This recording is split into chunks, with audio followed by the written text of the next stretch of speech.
그래요, 네. 자, 이상 더하기 넘어가 봅시다. 여러분 자수는 336 열어주시면 되고요. 네. 336입니다. 이 단원까지, 이 작품까지 하면은 우리가 3단원이 끝나는데 남은 시간 보니까 이거 딱 쓰고 마무리 지어야 될 것 같아요, 보니까. 자, 가봅시다. 그리고 이제 오늘까지 하고 다음 주부터 이제 4단원으로 넘어가는 식으로 가야 될 것 같아요. 자, 지금 여기는 수업했니 학교에서? 아직 안 했어요? 오케이. 알겠습니다. 일단은 이 작품이 우리가 이 교과서에서 배우는 수피의 작품 중에 하나죠. 그리고 선생님이랑 평시 수업 열심히 했던 친구들은 잘 알고 있을 거야. 어쨌든 수피의 작품이 시험 범위가 되면 뭐를 시험에 내도록 되어 있다? 작가의 개성. 그리고 그 개성을 묻는 방법은 1번 뭘 물어보고요? 표현 방법을 물어본다. 대꾸법이 쓰였는지 서리법이 많이 쓰인 건 아닌지 반복적 요소가 나타나는 건 없는지 문장의 길이는 어떤지 이런 것들을 따지고요. 근데 이게 더 중요하다고 했었지? 두 번째 소재에 대한 태도. 이 문제는 안 나오는 게 이상한 거 알겠지? 그래서 소피를 보면 어쨌든 이 작품의 중심 소재가 뭔지 딱 봐야 돼. 그래서 그 중심 소재를 통해서 작가가 무슨 생각을 하는지를 뚫어내는 게 중요한데, 얘들아 그냥 누구나 가지고 있는 일반적인 생각을 우리가 시험에서 작가의 개성이라고 부르진 않잖아. 그치? 뭐 예를 들어 슬리퍼를 신으면 발이 시원해. 뭐 일단 당연한 얘기를 하고 있으면 우리 그걸 수필이라고 부르지 않는다니까? 자, 작품 속에서 나타나는 소재를 가지고 뭘 얘기하는지를 따지셔야 되는데, 일단 이 작품은 고전소설이고요. 박지원이라는 이름 보이시죠? 미안해. 소설이 아니라 수필이죠. 고전수필이고, 이 박지원이라는 사람이 뭐로 유명하죠? 실학사상, 연안박지원, 그치? 실학사상으로 유명하지? 실학적 사상을 가지고 있는 인물. 유교적 관념의 세계가 아니라 실제적 생활에 도움이 되는 합리적이고 사실적인 추론을 중요시하는 분이라는 거 염두에 두시고요. 자, 그리고 이 작품은 제목이 좀 골 때리니까 제목의 의미 파악하고 들어가 볼까요? 무슨 뜻입니까? 1. 하룻밤. 1이야. 하룻밤 안에 9. 9번 도하. 도하가 뭐죠? 강을 건너다. 나중에 이제 또 공병부대 지원하면 이게 다시 신날 거예요. 도하작전이라고 그러거든. 그 말 그대로 강 위에다가 철판 깔아가지고 탱크 지나갈 수 있는 길 만들어 놓는 그런 작업입니다. 그걸 한 수필이라는 얘기죠. 그래서 하룻밤 동안 9번 강을 건넌 이야기야. 일반적으로 우리가 많이 하는 체험은 아니다, 그죠? 근데 이거 9번의 강을 건너면서 도대체 뭘 알게 되었고, 뭘 깨달았고, 뭘 느끼게 되는지 쓰는 글일 테니까 염두에 두시면서 쭉 한번 읽어봅시다. 길이가 아마 생각보다 길진 않을 테니 잘 정리해보자. 강물은 이라고 하면서 시작되고 있죠. 참고로 지금 이 상황은 뭐냐면 이 연암의 이 열하일기가 중국의 사신 일행의 일부가 되어서 중국 여행을 하면서 쓴 기록들이야. 그러다 보니까 얘들아 황하강이라고 하죠. 그 황하가 겁내 길고 크잖아, 그죠? 그런 상황에서 계속 어떤 지방을 건널 때마다 자꾸 강을 건너야 되겠지? 그런 체험을 기록한 기록이라고 생각하면 돼. 강물은 두 산 사이에서 쏟아져 나와 바위 똘과 부딪히며 거세게 다툰다. 다툰대요? 강물이 싸우면서 흘러가고 있답니다. 자, 첫 번째 포인트. 강물의 모습을 보여주며 첫 번째로 무슨 법 쓴 거야? 의인법 쓰고 있는 거지? 체크해야 된다고 했었지 아까? 강물은 막 열심히 싸우면서 간대요. 그 화돌짝 놀란 듯한 파도. 역시 의인법 보이시죠? 그리고 저기서 놀란 듯한 파도라고 했어요. 듯처럼 마치 같이 있냐. 이거 뭐예요? 지규법이죠. 시작하자마자 할 것들이 건덕지죠, 그죠? 건덕지가 많습니다, 그죠? 자, 파도, 분노를 일으킨 듯한 물결, 의인직이 똑같이 보이고요. 슬피 원망한 듯한 여울물은 이라고 돼 있어. 자, 파도와 물결, 여울물 등의 이야기로 결국 강물의 여러 가지 모습을 늘어놓은 거니까 무슨 법? 열거법. 됐지? 오케이. 자, 계속 이렇게 여울물은 내달아 부딪히며 휘말려 곤두박질 치며 울부짖고 고함치는 듯하여, 오케이? 전부 다 열고 있는 거 보이시죠? 그래서 항상 만리장성을 쳐부술 듯한 기세를 지니고 있다. 말이 돼? 강물이 흘러가지고 성벽을 부셔버릴 거래. 지금 강물이 설마 그렇게 흐르고 있겠니? 겁나 빡세게 힘차게 흐르고 있다 그 말하고 싶은 거겠지? 그럼 이건 무슨 법? 과장법이라는 거죠. 시작부터 되게 많죠? 네. 물론 그 뒤에도 과장법입니다. 봅시다. 전거 만체 전쟁 용술에 전기 기병대죠. 전기 싸움용 기병대가 만대. 여기서 대는 숫자를 한 마리 한 마리 세는 게 아니라 만대의 대열이라는 뜻입니다. 전포 싸움용 포죠. 만문 전고 전투용 북 만개로도 무너져 내려앉고 터져나오며 짓누르는 저 강물의 소리를 비유하기에는 부족하다라고 말하면서 결국 강물의 모습을 비유적으로 묘사하고 있는 장면이다 됐죠? 자, 지금 실제적으로 겪고 있는 사건은 뭐야? 이 작품을 관련된 수필입니다. 수필은 작가 자신의 체험을 기록하죠. 작가가 강을 건너는데 그 강이 보통 내기가 아닌 아주 거세게 흐르는 강물이었다는 거. 거기 그 내용을 쓰고 있는 거죠. 오케이? 그게 대상입니다. 백사장에는 거대한 바위돌들이 우뚝하게 늘어서 있고 강둑에는 버드나무들이 어두컴컴하여 형체를 분간하기 어렵다. 자, 지금 어두컴컴하다라고 했으니까 지금 언제 무슨 상황이죠? 밤이라는 거 파악되시죠? 시각 때문에 이건 밤입니다. 밤에 강을 건너는 거죠. 흡사 물귀신들이 다투어 나와 잘난 채 뽐내는 듯하고 좌우에서 이무기들, 상상 속의 동물이죠. 이무기들이 사람을 낚아채려고 애쓰는 듯하다라고 되어 있습니다. 자, 밤에 보는 물길의 어떤 느낌입니다. 그런데 이걸 보고는 어떤 사람이 이곳은 옛날에 전쟁터였어. 그래서 강물 소리가 그런 거야 라고 했대요. 오케이? 자, 근데 이런 밤의 물길의 모습을 이렇게 비유한 건데요. 그걸 보고 어떤 이는 뭐라고 했어? 여기가 옛날에는 전쟁터였기 때문에 그런 거야 라고 하면서 우리는 보통 이런 거 보고 일반적으로 사람들이 생각하는 방식 뭐예요? 통념이라고 하죠. 통념을 확인할 수 있어? 아, 옛날에 여기서 전쟁이 있었는데 말이야 그 귀신들이 막 여기서 들끓고 있어가지고 강물도 세차고 우리를 끌어들이려고 하는 거야 라고 말하고 있는 거죠. 자, 그런데 하지만 그 때문에 그런 건 아니라고 생각해. 강물 소리란 어떻게 듣느냐에 달려있을 뿐이야. 근데 이거 누구예요? 이거 대꾸를 맞추기 위해서 글쓰기라고 표현한 거야. 작가죠? 대응되는 거죠? 짝이죠? 차이점이죠? 근데 이거는 나는 그렇게 생각해. 강물 소리라고 하는 건 듣기에 나름이다. 내가 어떤 생각을 가지고 듣느냐에 따라서 강물의 소리는 달라질 수 있다 라고 말하는 것이죠. 그러면 즉 듣는 이의 마음가짐에 따라 달라질 수 있는 것이 대상이다 라는 생각을 하고 있는 겁니다. 됐죠? 그럼 이건 결론적으로 통념에 대한 반박의 형식으로 그리 흘러가고 있는 거네? 그쵸? 자, 여기까지 따라오는데 큰 문제 없죠?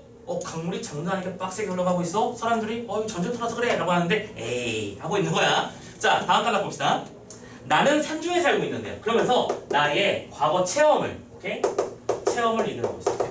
나는 어디 살고 있어요? 산 속에 살고 있어요. 그러니까 이거는 내가 그렇게 생각하는 이유에 해당하는 부분일 거야. 그치? 큰 대문 앞에 큰 계곡이 있어요. 계곡이 있습니다. 그런데 이 해마다 여름철이 되어서 소나기가 한 차례 지나갔다 하면 계곡물이 확 불어나요. 그래서 노상, 언제나 always, 전거, 전기, 전포, 전구 위에서 썼던 그 단어 맞지? 이런 어마무시한 녀석들이 지나가는 소리를 듣게 되니 마침내 귓병이 날 지경이 되었습니다. 그렇지? 계곡에 홍수 따위로 물이 불어나면 어떻게 된다? 소리가 너무 커서 귀가 아파서 귓병이 날 지경이야 라고 생각했어? 오케이? 그런데 나는 예전에 방문을 닫고는 누워서 그 소리를 다른 비슷한 소리들에 견주어 보며 들은 적이 있었습니다. 오케이? 자, 이건 뭐예요? 내가 실제로 겪었던 체험인데 이것을 자기 스스로 나름대로 판단해 보고 있는 거야. 이 소리를 다르게도 들을 수 있을까? 문을 닫고 한번 소리를 들어본 거지. 솔숲에 바람이 불 때 나는 듯한 소리. 이는 계곡물 소리를 청아하게 들은 경우야. 자, 그래 여기 쓰자. 노란색으로 쓰죠? 청아하게 듣고 있으면 내 마음이 청아하면 계곡물의 소리도 청아하게 그렇게 느껴진다는 얘기지. 또 이는 어디 갔어? 산이 갈라지고 언덕이 무너지는 듯한 소리. 이는 흥분해서 들은 경우. 자, 여기도 무슨 일이 벌어지고 있다. 열고가 보이고 있죠? 체크 잘 해주시고요. 또 개구리 떼가 다투어 오는 듯한 소리. 이는 우주에서 듣는 경우. 만개의 축이 악기란 악기 이름입니다. 연거푸 울리는 듯한 소리. 이는 분노하면서 들은 소리. 그럼 뭐예요? 결국 지금 이 사례는 이건 예시적 사례죠. 결국 모든 소리는 뭐에 달려있다고? 나의 마음먹기에 달려있다고 말하고 싶은 거지? 오케이? 내가 지금 고백을 해서 성공을 했어. 사귀자 이제. 아 기분이 너무 좋아. 그러면 지나가는 사람들의 소음이 나를 뭔가 축복해주는 딱 그런 느낌으로 들려올 거야. 너무 좋아. 아 좋아. 근데 방금 넌 안 돼. 그 소리를 들었어요. 자 그러면 차인 거지. 차인 상황에서 옆에서 듣는 소리가 다 나를 비난하는 것 같을 거 아니야, 그죠? 내가 지금 어떤 상황에 처해 있느냐에 따라서 들리는 소리는 다 달라질 수 있다. 그 말하고 있는 거겠지. 자 계속 이어집니다. 순식간에 천둥번개가 치는 듯한 소리. 이는 깜짝 놀라서 놀람으로 들으면 천둥 소리로 들릴 것이고요. 또 찬물이 때론 약하게 때론 세게 끓는 듯한 소리. 이는 운치게 듣는 이유. 내가 뭔가 운치와 어떤 여유가 있으면 강물의 소리가 차 끓는 소리처럼 들린다. 또 검은 고의 낮고 높은 가락이 잘 어우러져 나는 듯한 소리. 이는 슬퍼하며 들은 소리고요. 또 한지를 바른 창문은 이 바람이 우는 듯한 소리. 그러니까 한지니까 종이잖아. 종이장이 바람 때문에 수수수 하면서 우는 소리. 이렇게 하면 혹시 누가 왔나 하면서 방문이라고 쓰자. 방문 이렇게 손을 치고 누가 왔나? 라고 생각하면서 들은 경우다. 됐죠? 그런데 이는 그럼 이건 뭐야? 이 전부 다는 그 소리를 올바로 들은 것이 아니야. 오케이? 이것은 있는 그대로 들은 것은 절대 아니라고요. 그냥 강물 소리잖아. 전부 다 뭐야? 다만 마음속으로 가상한 바에 따라 귀가 소리를 지어낸 것. 무슨 소리라고요? 귀가 소리를 지어냄. 그건 왜 그러는 건데? 마음속으로 가짜로 상상해낸 거야. 그치? 가상한 바에 따라 그런 것이다 라고 말하는 것이죠. 지금 뭐 하고 있는 거예요? 나는 이렇게 생각해. 그런데 그냥 내 생각이 그런 게 아니고 내가 겪어봐서 알거든. 이런 얘기입니다. 됐죠? 판단의 근거가 나오고 있습니다. 자, 참고로 오른쪽 본문위에는 이거 좀 보면서 넘어갑시다. 이 작품이 그냥 무턱대고 들이대면 그래서 뭔 소리야? 라는 것들 때문에 어렵게 느껴질 수 있는 작품이라. 첫 번째, 읽기 정활동 같이 봅시다. 어떤 이의 말과 글쓴이의 생각의 차이점은 뭐냐? 어떤 이는 전쟁터라고 말한 것을 강문 소리가 고정된 것이라고 보는 일반적인 식이야. 고정돼 있다. 뭐예요? 좀 고정. 이런 특징도 잡아야겠는지. 고정. 아이씨. 다시 써. 강문 소리는 고정되는 것이다. 오케이?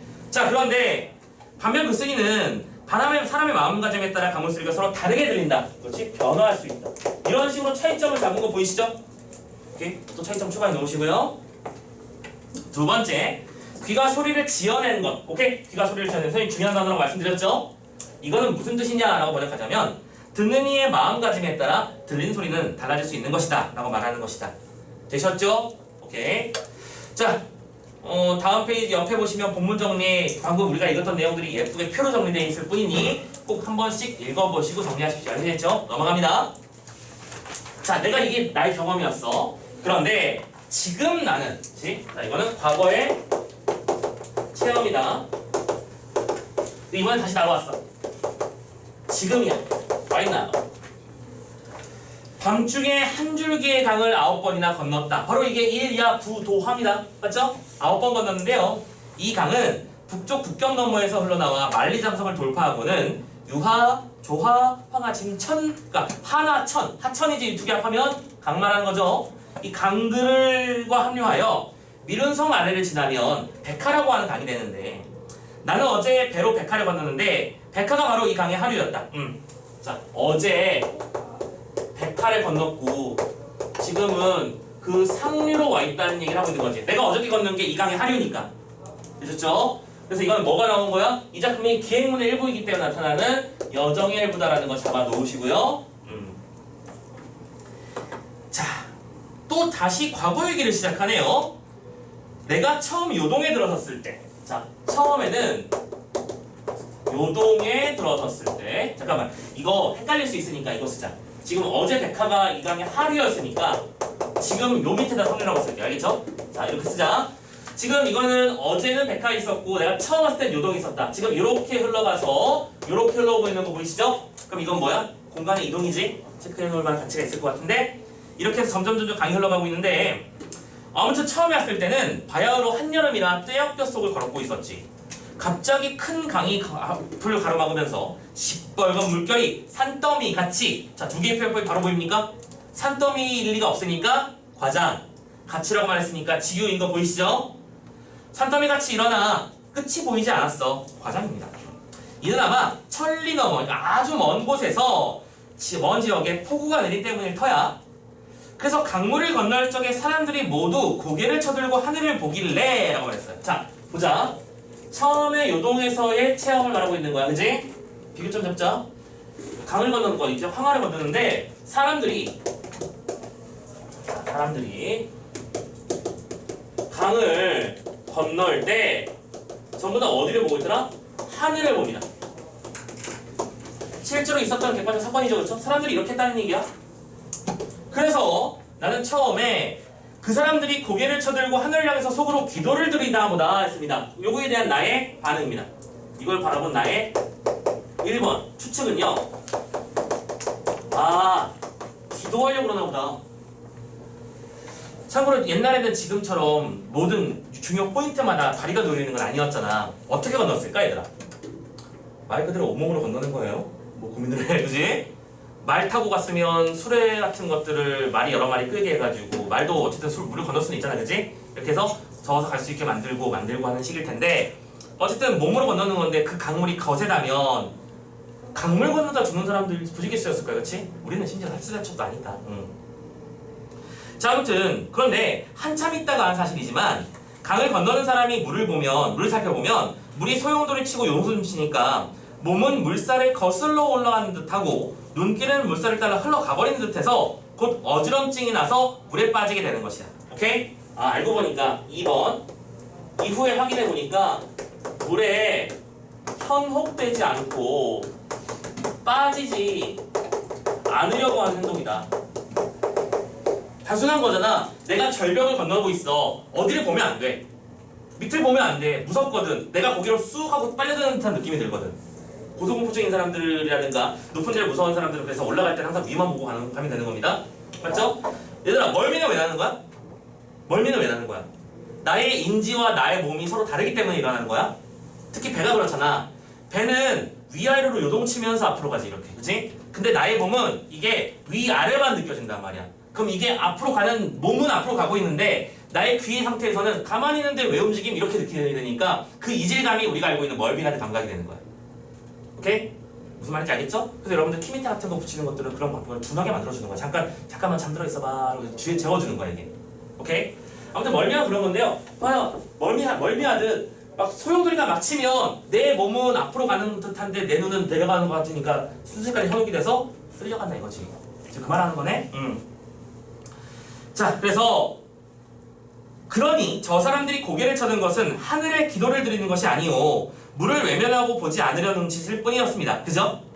또 잠깐 사이에 목숨이 왔다 갔다 하는 판인데 어느 겨를에 속으로 목숨을 빌었겠는가? 그쵸? 이건 말 그대로 잠깐 끼우뚱하는 바람에 중심을 잃는 순간 그냥 그대로 쭉 떠내려가는 거예요, 그죠? 오케이? 죽을 수도 있습니다. 자, 현혹되지 않고 빠지지 않으려 하는 훈련이었구나라는 걸 판단했습니다. 그리고 참고로 지금 이 장면에서 서리법도 당연히 보이고 있는 거 너무 당연하니까 양파니까 안 쓸게. 아니, 목숨이 오가는 와중에 어떻게 무슨 한가롭게 기도를 할 수 있겠냐고. 그치? 야, 선생님 이러고 있는데 진짜 길어갔는데 저기서 갑자기 한밤중에 트레일러가 막 상향들을 치면서 빵 하고 있어요. 딱 여기까지 왔어요. 그 순간에 아, 하나님 저는 이제 이 세상을 떠납니다. 이렇게 하는 거 없잖아. 그냥 쫄아서 그냥 아무 생각도 못 하는 거야. 그치? 자, 아무튼 그리고 또 두 번째 여기서 명제, 경각, 백척간두, 풍전등화 이런 말들 보이나? 전부 다 뭡니까? 위급하고 위태로운 순간을 나타내는 사자성어들이지. 기본적으로 고전문학은 사자성어가 거의 친구같이 여겨져야 될 것이야. 됐지? 또 위급함을 나타내는 사자성어가 또 있을까? 명제, 경각. 하나 더 있네. 계란을 쌓아놓은 듯한 위태로움. 뭐는? 누란지위라는 말도 있죠? 추가로 써놓으세요. 누란지위. 아주 위태로운 상태야. 하나 더. 눈썹에 불이 붙은 듯한 느낌. 초미지급.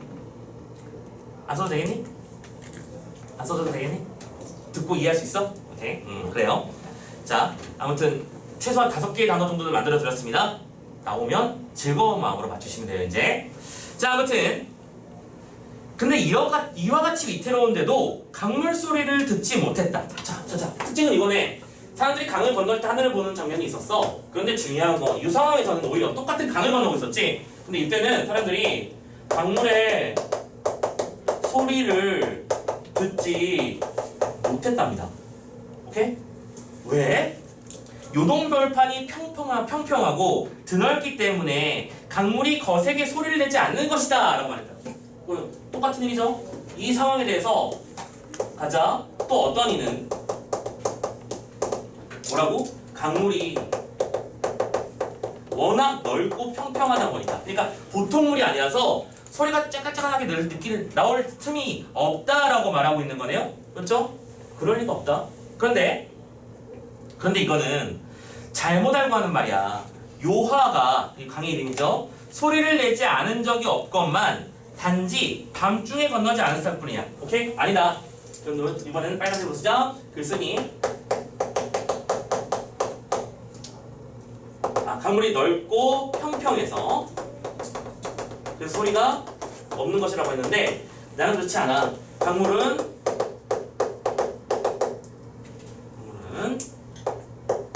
항상 소리가 나게 마련이지. 이게 상식이잖아. 사실에 근거한 추론이잖아. 그치? 강물이면 있으면 소리가 나는 게 정상이지. 자, 그래서 왜 그러는가를 따져봤더니 낮에는 물을 살펴볼 수 있는 까닭에 눈이 보여. 그치? 광물이 보여. 공포의 정체가 보인다고 내 눈에. 그래서 눈이 오로지 위태로운 데에 쏠리어 한창 벌벌 떠면서 두 눈이 있음을 도리어 우환으로 여기는 터에. 무슨 말인지 알겠어? 이게 무슨 말이야? 내가 지금 무서운 대상을 보고 있단 말이야. 오케이? 그러면 그 보고 있는 것 때문에 나의 다른 감각 따위는 다 차단당한다고. 그래서 또 어디서 소리가 들렸겠는가? 소리가 들렸을 리가 없다는 얘기지. 뭐예요? 자, 이거는 파란 펜으로, 빨간 펜으로 쓰자. 노란 펜으로 쓰자. 뭐예요? 쉽게 쉬운 단어로 쓰자. 현혹됐다는 얘기지. 내 생각이야, 이거. 어떤 애들이 이렇게 말하는 건 그럴 리가 없어. 너희들 지금 뭐 당한 거야? 현혹당한 거야. 다른 감각을 차단당한 거지. 압도적 공포 앞에 소리를 들을 여유가 없었던 것이지. 근데 지금은 무슨 상황이라고? 한밤중에 밤에 지금 다시 지금으로 돌아온 거야, 그렇지? 다시 지금으로 돌아왔어? 지금 우리는 밤에 물길을 건너려고 하는 중이야. 그러니까 여기서는 오히려 위태로움이 오로지 듣는 대로 쏠려서 귀로 인해서 한창 벌벌 떨면서 걱정을 금할 수 없었던 거야. 그래, 지금 우리가 겪고 있는 현상은 현혹이라는 현상인 거야. 강물은 계속해서 소리를 내고 있었다니까? 오케이? 어떤 이가 처음에 말했지. 전쟁터라서 그래. 에이, 고정된 생각, 잘못된 생각. 어떤 이는 강물이 워낙 넓어서 소리가 안 들리는 것뿐이야. 에이, 그럴 리가 없다니까? 강물은 항상 소리 내고 있었어. 근데 이거 두 개를 결론 내리면 결국 이 강물의 소리는 나의 마음이 어떠한가에 따라 달라지게 들릴 수 있다라고 말하고 싶었던 거겠지? 자, 이제 내용 따라왔죠? 그래서 나는 마침내 이제 도를 깨달았다. 자, 이제부터 무슨 얘기하는 거야? 자신의 깨달음을 정리하는 거지. 이런 거였구나. 다시 한번 정리한다. 마음을 차분히 다스리는 사람에게는 귀와 눈이 누를 끼치지 못하지만, 자, 보자. 따라 쓸게. 귀와 눈이 누를 끼치지 못한다 라고 썼지. 이건 뭐 한 상태야? 현혹되지? 아니 뭐냐. 자, 이걸 파란 펜으로 쓸게. 중요한 단어라서 여기 이 단어 좀 꼭 집어넣자. 외물에 현혹되지 않은. 그 말 이 작품 주제이기도 해. 자, 기억해놔. 외물이라는 건 뭐야? 왜? 겉으로 보이는 물질적인 장면. 내 눈에 보이는 거. 오케이? 현혹되는 거. 외물에 현혹되면 안 된다는 거지. 그래서 눈을 끼치지 않겠지만 제 눈과 제 귀만 믿는 사람이, 제 귀와 제 눈만 믿는 사람에게는 보고 듣는 것이 자세하면 자세할수록 병폐가 되는 법이다 라고 말하죠. 네, 이걸 A라고 하죠. B 뭐야? 귀와 눈에 보이는 것 때문에 병폐가 만들어진다. 이건 뭐예요? 자기 눈에 보인 것만 가지고 이것이 세상의 모든 것인 것처럼 통념으로 설명하는 사람들. 오케이? 이건 뭐에 빠진 사람들? 통념이나 고정관념에 빠진 사람들이죠. 됐습니까? 결국 이런 얘기를 하고 싶었던 거지. 사물에, 외물에 현혹되지 않는 상태가 되면 내 마음이 평안해질 수 있다. 근데 사람들은 겉으로 보이는 것만 신경 쓰더라. 봐봐. 이 작품의 소재가 뭐였죠? 강 건너기 이야기였죠? 근데 그 끝에서 뭐가 나왔어? 인생을 살아가는 태도에 대한 얘기로 넘어왔지. 작가의 개성적 태도라는 거야. 그래서 저 말이 중요한 거고 선생님이 이 장면이 중요해서 파란 펜 쓰고 빨간 펜 쓰고 있는 겁니다. 아시겠죠? 자, 이제 마무리 좀 합시다. 그래서 다시 한번 마음을 차분히 다스리게 되면 귀와 눈이 누를 끼치지 못하게 된다. 즉 외모에 현혹되지 않겠지만 자기 눈과 귀만 믿는 사람들은 보고 듣는 것이 많으면 많아질수록 자세하면 자세해질수록 오히려 그것이 병폐가 되는 것이다. 됐습니까? 참고로 오른쪽에 이기적 활동에 뭐 하늘 보는 까닭은 나와 있는데 이거 넘어갑시다. 이거는 방금 읽었던 거니까. 자, 그러면서 이제 실제로 겪는 이야기를 보자. 방금 내 마부가 말에게 발을 밟혔어. 자, 마부가 뭔가 직무유기가 돼버렸네, 그지? 운전해야 되는 사람이 발을 밟혀서 운전을 못하는 상황이야. 그래서 뒤따라오는 수레에다가 그를 태웠어. 그리고 나서 말에 굴레를 풀어주고 말을 강물에 둥둥 뜨게 한 채로 두 무릎을 바짝 오그리고 발을 모아서 안장 위에 앉았습니다. 자, 지금 나의 목숨은 이 말의 등짝 위에 놓여있는 거야, 됐지? 한 번 추락했다 하면 바로 강입니다. 그리고 떨어지면 나를 구하러 올 사람은 없을지도 몰라요. 근데 나는 강을 대지처럼 여기고 강을 내 옷처럼 여기고 강을 내 몸처럼 여기고 강을 내 성정처럼 여겼어. 뭐예요? 편안하게 생각했다는 얘기지. 그래, 그냥 그래봤자 무리야. 이대로 흘러가면 도착하겠지 뭘. 이렇게 편안한 마음을 가졌다고. 뭐야, 마음먹게 달렸다는 거 알았으니까. 다른 사람들은 쫄아가지고 가고 있는데 에이, 그때는 내가 이렇게 하고 있는 거예요. 그리하여 마음속으로 한번 추락을 각오하고 나니까 나의 귀 속에서 마침내 강물 소리가 없어졌어. 자, 강물 소리가 없어졌다. 그야말로 뭐가 되는 거야?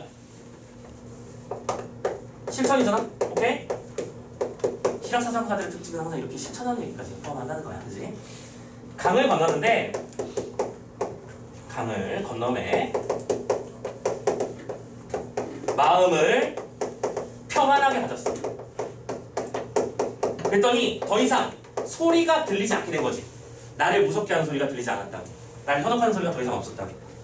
그래서 무려 9번이나 강을 건너는데 아무런 걱정 없이 마치 안석, 몸을 기대는 곳에 앉거나 누워서 지내는 듯 했어. 됐어요? 뭐예요? 더 이상 보거나 듣는 것에 현혹되지 않는 걸 자기 스스로 실천해 보인 거지. 그럼 여기서 이 보거나 듣는 것을 다른 말로 뭐라고 한다? 외모리라고 한다. 됐죠? 해보니까 되더라. 그죠? 자, 이제 마지막 단락입니다. 오케이? 결말 내려갑시다. 옛적에 우임금이라고 했는데요. 자, 이거는 결말 장면인데 우임금의 이야기를 가져오고 있는 거지. 우리 이거 뭐라고 합니까? 인용이라고 하죠. 인용은 왜 하는 거야? 이거는 내 생각이 그런 데가 아니라 옛 성현께서도 이렇게 알려주셨었어. 내 생각만 그런 건 아니야. 자신의 주장을 강화하기 위한 장치라고 볼 수 있겠지? 서술상 특징이니까 또 체크해 놓으시고요. 갑시다. 강을 건너는데 황룡이 배를 등에 업는 바람에 몹시 위험했대. 그러니까 배 타고 가는데 용이 한 마리 나타났대. 말이 뭐 되는지 안 되는지 따지지 마. 오케이? 근데 용이 그걸 얹고 막 날아간 거지. 무슨 원피스도 아니고. 자, 아무튼간에 그래서 죽고 사는 문제에 대한 판단이 먼저 마음속에 분명해지자. 오케이? 용이든 도마뱀이든 그 앞에서는 대소, 크고 작은 것을 논할 것이 못 되었대잖아. 자, 오른쪽 보세요. 고사 뭐라고 돼 있어? 강을 건넌다가 위험에 처해 있는데 임금이 뭐라고 한 거야? 삶이란 잠시 더부살이 하는 것이요, 죽음이란 본래 상태로 돌아가는 것뿐이다 라고 말했대요. 죽으면 죽는 거지 왜 이것 때문에 벌벌 떨어. 살면 사는 거고 죽으면 죽는 거고 그건 모든 건 천명이겠지 라고 편안한 마음을 가지고 있었으니 뭐예요? 용을 도마뱀처럼 여기고 있었단 말이야. 귀여운 거 넌 누구니? 이러고 있었던 거야. 그러니까 용이 이 새끼 뭐임 하고 도망간 거죠. 됐죠? 마음 먹게 달렸다. 자, 다시 돌아가서 소리와 빛깔은 나의 외부에 있는 사물. 두 글자 바꿔주세요. 뭐라고요? 외부에 있는 사물, 외물이죠. 이러한 외부의 사물이 항상 눈과 귀와 눈에 누를 끼쳐서 사람이 올바르게 보고 듣는 것을 이와 같이 그르치게 잘못되게 하는 것이다. 그런데 하물며 사람이 이 세상을 살아간다는 것은 강을 건너는 것보다 훨씬 위험할 뿐만이 아니라 보고 듣는 것이 수시로 병폐가 되지 않겠느냐? 된다 이 말이지. 서리법 보이죠? 나는 장차 나의 산중으로 돌아가 대문 앞 계곡의 물소리를 또 다시 들으며 이와 같은 깨달음을 검증하고 아울러 처신에 능란하여 제 귀와 눈의 총명만 믿는 사람들에게도 경고하련다. 이건 뭐라고 써져 있네요. 뒤에 들어가져 있었죠. 나의 깨달음으로 끝나는 것이 아니라 너희들 역시 자기의 눈에 보이는 것만이 세상의 전부라고 믿고 까불지 말라고 그 말하고 싶은 거겠죠. 됐죠? 이렇게 해서 작품의 내용을 정리를 했습니다. 되셨죠? 고생하셨어요. 자, 내용을 이 정도로 파악했으니까 아마 학습활동 금방 끝낼 수 있을 것 같은데요. 학습활동하고 마무리 지어봅시다. 1번부터 가보자. 글쓴이가 강을 건너는 장면을 중심으로 정리해봅시다. 자, 지금 우리는 이 작품의 흐름이 어떻게 흘러가는 건지 봤었지? 처음 그 밤의 물길을 만났는데 내 생각은 이래 하면서 자신의 체험을 설명했었고, 그죠? 그런 다음에 내가 어저께 겪었던 실제 사건을 말해주면서 그 결과 깨달음을 얻었고 지금 내가 건너는 게 문제없음 이렇게 말하고 있는 중이야. 그치? 그래서 자, 도를 깨닫기 이전과 이후로 두 개로 나눠진 이유를 확인했죠? 이전에는 낮에는 사람들이 하늘을 보면서 건너가면서 소리를 못 들었냐? 라고 물어보면 여기는 워낙 넓어서 안 들리는 거였어요 라고 말했대요. 근데 내가 보니까 위험해서라는 거지. 안 보여. 그 소리를 그냥 하늘을 보고 건너는 이유가. 또 밤에 건너봤더니 나도 무서웠거든. 덜덜 떨렸어. 그런데 강물의 소리의 위태로움을 느꼈기 때문이라는 거야. 그런데 이제 깨닫고 나니까 뭐예요?